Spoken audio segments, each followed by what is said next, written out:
I stood at the doorstep with a pie in my hands, snow gathering in my hair, heart pounding louder than the holiday music I could faintly hear through the walls. The house I helped pay for, the family I never stopped supporting, the people I sacrificed everything for, they were all inside. Laughing, celebrating. I rang the doorbell again. After a few seconds, the door opened, and my father stared blankly at me like I was a stranger from the street. "Sorry," he said with a confused tilt of his head. "I think you have the wrong house." I laughed a little, thought he was joking. I said, "Dad, it's me." But his face didn't change, just cold eyes and silence.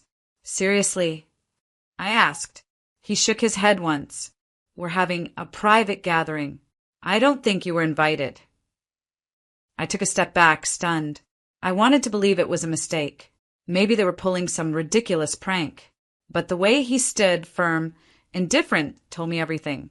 I turned around and walked down the driveway, snow crunching under my boots. My breath caught in my throat, not from the cold, but from something heavier, something breaking.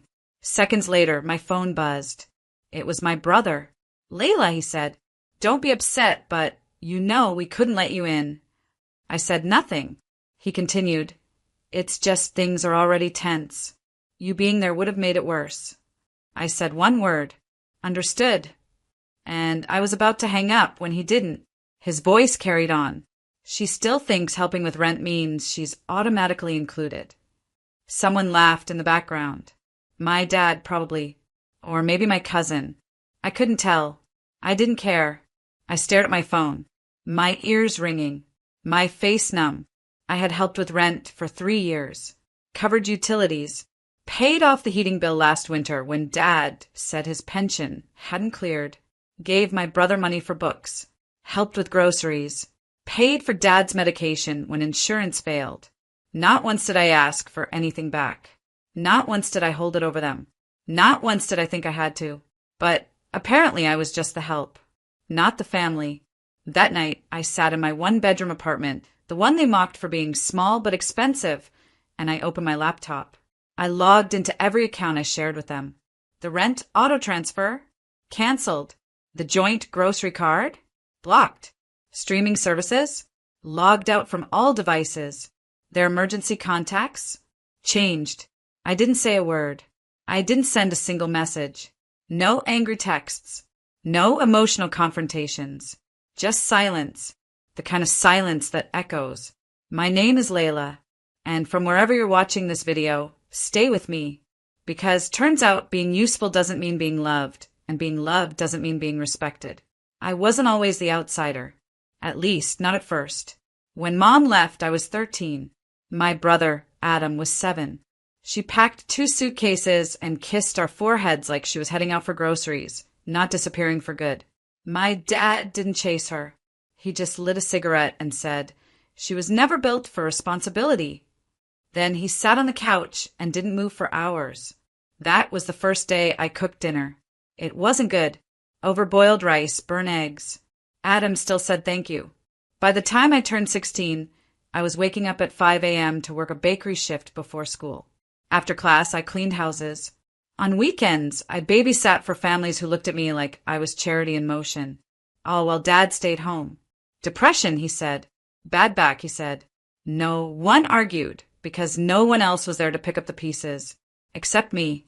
When I graduated, college was an option. Not because I wasn't smart. I had the grades, the drive, the letters of recommendation. But tuition was a joke when you're choosing between rent and groceries. So I deferred. Then deferred again. Eventually, I stopped checking the deadlines. Instead, I worked. 3 jobs. Every month, I slid envelopes of cash into the kitchen drawer. Rent, electric, water. Sometimes there was a note for Adam's field trip or Dad's inhaler. I always covered it. Quietly. I watched Adam grow up in clean sneakers with a working tablet and school lunches packed from the expensive aisle. I watched Dad stay still. Watching TV, flipping channels like flipping responsibilities. No one ever said thank you. But I didn't do it for that. I just wanted to matter. I wanted to be seen. The sad truth is, I didn't want praise. I just wanted presence. For someone to look at me and see more than a paycheck with legs. But even that was too much to ask. When Adam graduated high school, he got accepted into college. They threw a party for him. Balloons, cake, speeches. I remember standing in the corner, clapping. No one mentioned I covered his admission deposit, or the laptop he unwrapped, the one I paid for. They said, "Look how far he's come." No one asked how. When he called me his second mom during his speech, I smiled so hard my jaw hurt. And when someone said, "Layla, you're like the backbone of this family," I nodded like it was a compliment, not a confession. Because I didn't want to be the backbone. I wanted to be a daughter, a sister, a person, not a structure they leaned on and forgot existed. But I kept giving. Every Christmas, I bought more gifts than I could afford. Every birthday, I cooked.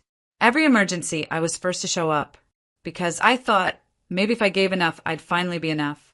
But kindness, when given without boundaries, turns invisible. And mine did. They didn't ignore me because they hated me. They ignored me because they never thought I'd leave. It didn't happen all at once. That would have been easier to name. But cruelty doesn't always come with a slam. Sometimes it's a slow fade. It started with the group chat, the one labeled Fam Red Heart. I used to get dozens of messages a day. Random memes from Adam. Dad's blurry photos of dinner. Forwarded good morning messages from distant aunties. Then the messages stopped. Or rather, my notification stopped. I opened the chat one night, just curious. They were planning something. A barbecue at Aunt Maya's. I scrolled. They'd been talking about it for 2 weeks. Carpooling, menu planning, inside jokes about potato salad. I searched my name. Nothing. I sent a simple message. "What time should I come?" No reply. The next morning, the chat name had changed. Now it just read Sunday Crew. No heart. No Layla. I told myself it was an accident. Maybe they thought I was busy. Maybe they assumed I wouldn't want to come. It was easier to believe that than to admit the truth. I was being phased out from my own blood. A few weeks later, I came home from work earlier than usual. My feet ached, my head pulsed from deadlines. I paused in the hallway when I heard Adam on the phone in the kitchen. "She's not really family, he laughed. More like our roommate with money. There was a pause, then more laughter. "No, I'm serious. She's always working anyway. We barely see her. But she pays rent, covers the bills, and cooks when she's around. So it works out." I didn't move. I didn't cry. I just walked quietly to my room, shut the door, and sat down at my desk. That was the moment something inside me split, not shattered, not exploded, just quietly broke away and never came back. I didn't confront him. What would have been the point? They'd already rewritten me in their story. I was no longer a sister, no longer a daughter. I was a service, a support beam, a standing order. So I started observing. When Dad asked if I could front the electricity bill just for now, I paid and then saved the receipt. When Adam borrowed money for textbooks, I Venmo'd him and took a screenshot. I made copies, backed up emails, archived every digital transaction, every transfer, every favor disguised as a casual request. Not out of spite, out of preservation. Because I finally understood that love given to the undeserving is a dangerous kind of debt, and I was the one accumulating interest. I stopped asking to be included. I stopped reminding them I existed. I started becoming what they already saw, a shadow. But even shadows learn. Even shadows grow teeth. And silence, the kind that watches and waits, is sometimes the most dangerous sound in the world. The next morning, I sat at the edge of my bed, stared at the sunlight pooling through the blinds, and made a decision, not from rage, but from razor-sharp clarity. I wasn't going to beg to belong anymore. I wasn't going to explain myself to people who saw me as an ATM with a pulse. So I started with the rent. I opened my bank app and redirected the automatic payment. For the first time in years, I moved it to a new account. One under my name only, a savings account titled Exit. I didn't tell them. Next, the grocery card. The one they always used without asking, swiping it for snacks, takeout, shopping sprees disguised as essentials. I froze it, canceled the old card, requested a new one, digital only, delivered to my email. No physical copy. No more borrowing. Then came the utilities. I called every company I'd been paying under my name: electricity, gas, internet. Quietly transferred responsibilities or closed accounts altogether. I made sure no unpaid bills could follow me. No loose threads. No trace. Then I signed a lease. A small studio on the other side of town. Cozy. Quiet. Not glamorous, but mine. The landlord gave me the keys 2 days after I applied. Clean record, great credit, he said. Wish more tenants were like you. Funny. At home, I was a burden. Here, I was reliable. I packed at night, piece by piece. Clothes, documents, the laptop I bought with my own bonus. I left behind the things they gave me, not out of spite, but principle. If they only saw my worth in material, they could keep the scraps. The morning I moved out, no one noticed. Dad was still asleep. Adam had left for the gym. I didn't leave a note. Just silence. That same day, I made a file, digital and hard copy, labeled proof. Every bank transaction, every payment, every invoice, every screenshot of the things they said, the things they took. I wasn't planning to sue. I wasn't even planning to speak. But I wanted to own my story. Because the truth is, I never wanted revenge the way people think of it. Slash tires, screaming matches, public showdowns. That wasn't my style. No, what I wanted was something cleaner. Sharper. I wanted them to face themselves. To look around one day and realize the scaffolding was gone. The house still stood, but the foundation was crumbling. And they wouldn't even know why. That's the thing about being taken for granted. People never imagine you might leave. They think your loyalty is eternal. Your love automatic. Your forgiveness endless. But I wasn't made to be a martyr. I was made to matter. And if they think I'm nothing without them, maybe it's time they find out who I really am. 3 days after I moved out, I watched the storm hit. It started with a call. Layla, Adam said, voice sharp with annoyance. Dad's key isn't working. Did you change the locks? I sipped my coffee, sitting cross-legged on the floor of my new studio. No furniture yet, just a mattress, a blanket, and the quiet hum of my space. I don't live there anymore, I said. A pause. What do you mean you don't live here? Where are you? I moved out, I said. Last week. You're joking. No. He scoffed. You're seriously ruining Christmas over a tantrum. I smiled. Not because it was funny, but because he still didn't get it. This isn't a tantrum, Adam. It's balance. Click. I turned my phone face down and let it vibrate against the floor. They called. Then texted. Then called again. Dad. Adam. Aunt Maya. Even cousins I hadn't heard from in months. Each message more frantic than the last. Layla, this is ridiculous. Come on, we need the rent. You're being selfish. Dad's furious. At least give us access to the electric bill. It's overdue. I didn't answer. Instead, I logged into the power company's portal, checked the account, now closed under my name, and watched the pending balance climb. By midnight, my phone had 27 missed calls. By morning, they didn't want me back. They just wanted what I gave. Dad left a voicemail. His voice was tight, forced calm, barely hiding desperation. I don't know what game you're playing, but you need to grow up. Family doesn't abandon each other. I almost laughed at that. Abandon? Where was that concern when I stood on the porch with a pie in my hands, and he said I had the wrong house? Now suddenly I was family again? I turned off my phone. Let them scream into a void. There's a silence you carry when you've been the giver for too long. A silence so heavy it feels like armor. And once you stop speaking, once you stop explaining, once you stop begging to be heard, they panic.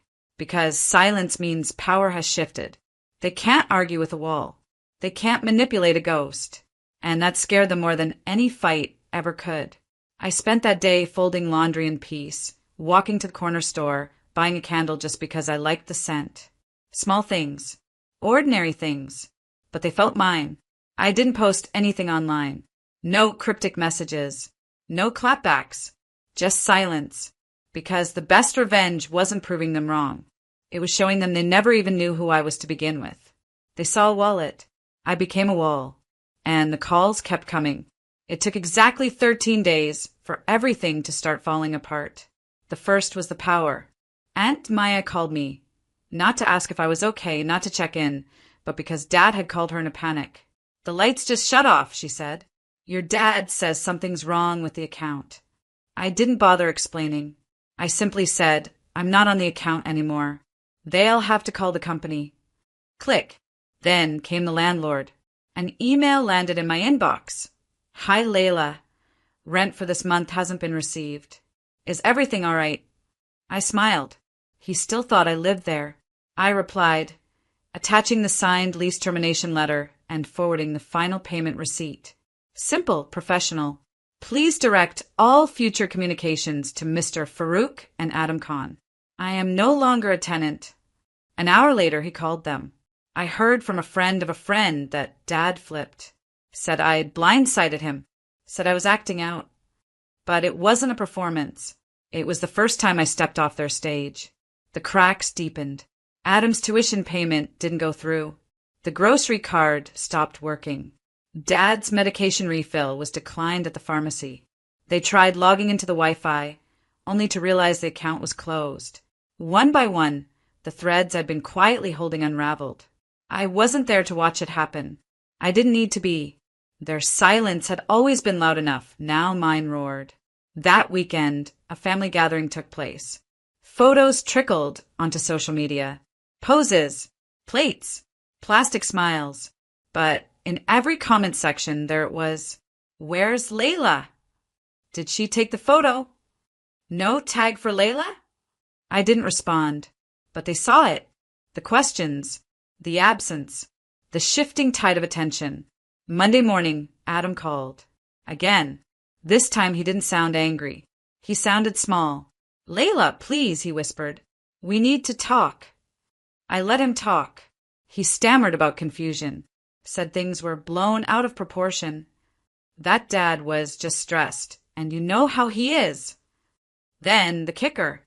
"You didn't have to leave. This is your home too." I paused, letting the weight of the lie settle in his own throat. Then I said, "You told someone I wasn't really family, just a roommate with money. Remember?" He was silent. "You said I didn't belong," I added softly. "So I made it true." Click. No shouting, no drama, just a full stop.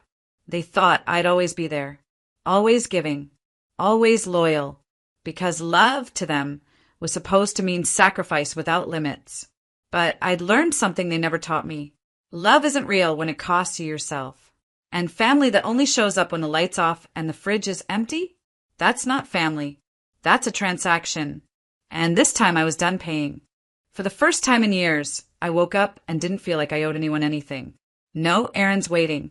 No bills I had to cover that weren't mine. No guilt stretching across my shoulders like a second skin. Just me. A window cracked open to let in the morning air, and the sound of a city moving outside, without demanding a piece of me. That's when I knew I was finally free. I started therapy. Not because I was broken, but because I was tired of pretending I wasn't hurt. My therapist, Marisol, never asked me, "Why didn't you leave sooner?" She just said, "It takes time to understand what we deserve." And for the first time, I cried without feeling weak. Work got better too. I wasn't dragging around invisible weight anymore. I had space to think, to create. I stopped volunteering for everything. Stopped saying yes just to be liked. And wouldn't you know it, they respected me more for it. 3 months later, my manager offered me a promotion. "Lead on this project," he said.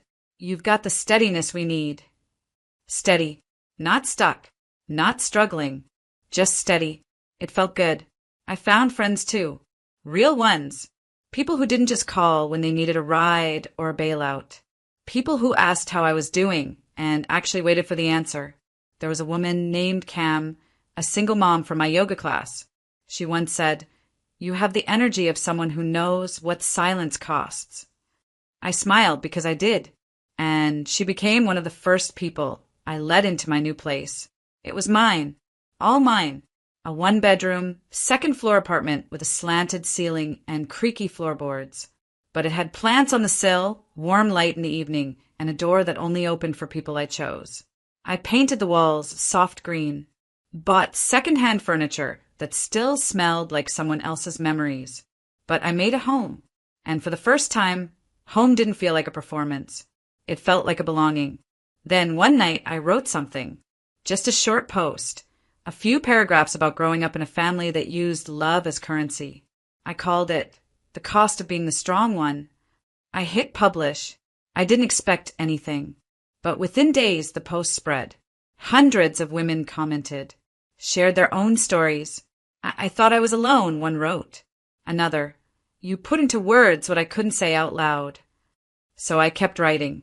Week after week, I shared stories, reflections, quiet truths. I called the blog The Silent Shift. It wasn't about revenge. It was about reclamation. About how stepping away from people who drain you isn't betrayal, it's survival. I stopped apologizing for breathing differently, for wanting peace instead of performance, for choosing myself. And each time I hit publish, it felt like I was building something, not just for me, but for every girl who ever stood on a doorstep, holding a pie, waiting to be let in. Now I bake for myself. Light candles for joy, not to mask sadness. And I wake up knowing, this life is mine. Fully. Finally. It was a cold afternoon in December when I saw his name in my inbox. Subject line, can we talk? No other message. Just that. It had been 7 months since I left. Since I took my name off the rent, shut down the grocery card, disappeared from the chat threads and group photos. 7 months since I'd stopped being their personal scaffolding. I stared at the email for a full minute. Not with anger that had dissolved months ago. Not even sadness. Just recognition. He didn't want me. He wanted access. I didn't reply. Instead, I closed my laptop and poured myself a cup of tea. Lit a cinnamon candle. Sat by the window as dusk rolled in. It was Christmas Eve, and for the first time in my life, I wasn't waiting for someone to let me in. I was home. There was no big dinner this year. No forced small talk or empty toasts. Just a calm quiet, the kind that feels like a hug. I thought back to that snowy doorstep, the pie cooling in my hands, my father's cold eyes, my brother's careless words. It felt like a scene from someone else's life now. A chapter closed. They had taught me a lot in their own way. They taught me that love can be cruel, that some people will use the word family like a leash, that silence can be sharpened into a blade if you're not careful. But they also taught me something else without meaning to. They taught me how to leave, how to listen to the ache in my chest and finally do what it asked, how to stop performing worthiness for people too blind to see it, and most of all, how to come back to myself. I looked around my apartment, the little bookshelf I built by hand, the fairy lights blinking softly in the corner, the walls painted the exact shade of peace I always imagined. This wasn't revenge. It was release. I no longer needed apologies that wouldn't be sincere. No longer needed seats at tables where I had to beg for a plate. I had my own table now. Sometimes I still get messages. Distant cousins asking why I don't visit. Family friends saying they miss my energy. Even Adam texted last week, hope you're doing okay. Dad's been asking about you. I left them all unread. Not because I'm bitter, but because I'm better. Some doors you outgrow. Others you seal shut. And some you build from scratch. Thicker, warmer, wiser. That night, I curled up under my favorite blanket and whispered something to the stillness. I used to knock on doors that didn't open for me. Now I build my own, and I always leave it open for the right people. And this year, I was finally one of them.